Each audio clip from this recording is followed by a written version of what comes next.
where do you actually find your content? So under the unit pages, every unit we have different content. And then under the main page, under the home, we always have the current unit and what units we're working in. So right now we're kind of in the beginning of two different things. We have the beginning of the year information, and then we're also rolling into chapter 1, which is unit 1 information. So right now let's start at the beginning of the year. You can go to unit pages and click on it here, or you'll also have a live link here for you guys. So if we click on beginning of the year, you'll notice that the first thing that always pops up under every unit page is learning targets. Right? These are the key things that you need to be able to do, know, understand, accomplish during this unit. When I write my tests, okay, say that again, when I write my test, I sit down with these 10 targets and I make sure that every single one of these things is on my test. So my tests come directly from these targets. Now, this is the beginning of the year, so the targets are a little bit different. I understand the basic setup of the chemistry course. I understand the syllabus. I know how to get extra help. I've registered for Kia. So it's your beginning of the year information, but it's the same idea. If we go to Unit 1, you'll notice how the targets are now more specific to chemistry. I can utilize the steps of the scientific method. I can distinguish between a theory and a law. I can correlate branches of chemistry. I can define terms. I can distinguish between this. I can explain that. So these are the key things that you will be learning in our first unit. Okay. If you can't do all these things come the first test, you're not going to do so good on the first test. The way I have this set up is I have it set up so you can take this, if you want to print this and write on it, you can. And then over here I have some columns. I stands for introduced, so as it's being introduced in class, you can actually put a check mark on that and say you've introduced it. P stands for practice, so when did you practice it? Did you practice it on an assignment, on a worksheet, in a book assignment, in a lab? Did you practice this concept? And then M stands for master it, so when do you feel like you've mastered it? You can check that off. And then after test, we can use V for verify. So it's introduce, practice, mastered, verify is basically the idea behind those columns. I have lots of students who use this, and they use this kind of as a check sheet before tests to study. Has it been introduced to me? Did I practice it as I was studying? And then they check this off before they quit studying for the night, saying, yes, I've mastered these concepts, I'm now ready.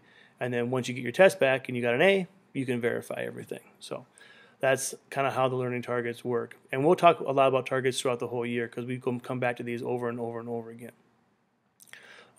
Within every unit, I provide you guys with the notes for the unit. The presentations are given to you as PowerPoints that you guys can look up and watch the presentations at home. And then any of the labs that we do come off of here.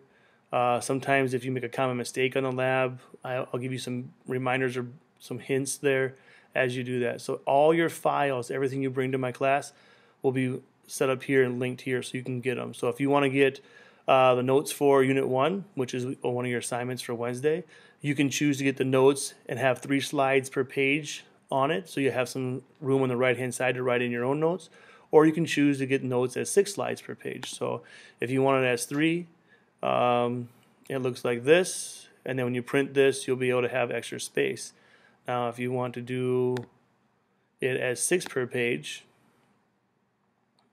it comes this way, so there's not as much room for you to write, but then you also save on paper in terms of the notes that we're going to have as we go through the different units. So it's lots of options for you. If you have an iPad and you have the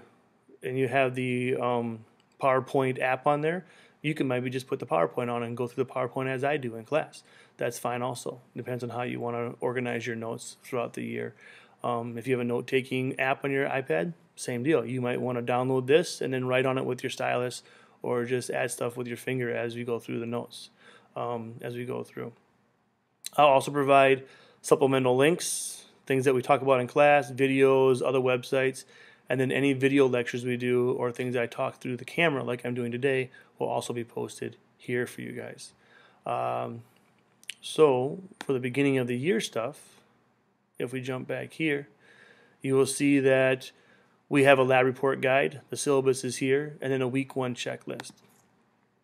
So this is everything that you should accomplish in the first week. I do not do these checklists every week. I do it for the first week because you have a lot of things going on that first week, and it's good to have a little checklist to be able to say, yep, I have it done, I have it done, I have it done. So this is a place I would probably go to accomplish those kind of things. In terms of lab safety, we have a lab safety PowerPoint, the rule sheet, and then that checklist for you guys for lab safety also. That is everything I have for this video lecture. If you have any questions, jot them down, write them down. Be prepared beginning of class on Wednesday to ask me questions on this. On Tuesday, the first day of school, we'll introduce this to you and have you guys basically get the basics behind how to get to the website and watch this video. So your first assignment is to watch this video as we go through. All right, guys, thank you.